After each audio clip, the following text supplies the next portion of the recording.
Fora, os dous cans regañaban os dentes e esbaballaban.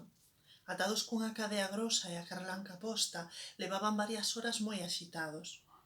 O gando estaba pechado, tamén as contras de toda a casa, e no quente e seguro de dentro aboiaba un cheiro a ferruxe, a fume e a suor humana. A rapazada miúda fora enviada a casa duns tíos e os maiores estaban deitados facendo como que dormían. O pai regresara a gritos da taberna, pastoreado pola sogra, a quen querería poñer tamén unha carlanca, contención miúda para a tal besta de mal humor e nervios.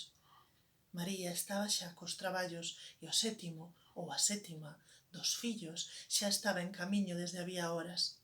Se cadra iso era o que cheiraban ou intuían os animais, incómodos nos seus espazos desde as primeiras horas da tardiña en que estiveron que recollelos.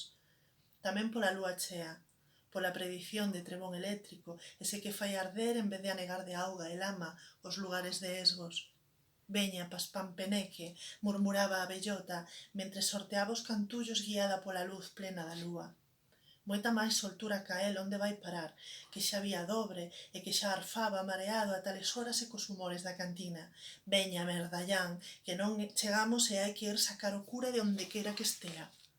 E atravesan a noite un lóstrego seco que soa a derramarse de estacas, un oleo criminal de besta e outro máis humano que se une a el nun empurrón terrible. Xa está aquí, di a vella abrindo a porta dun golpe.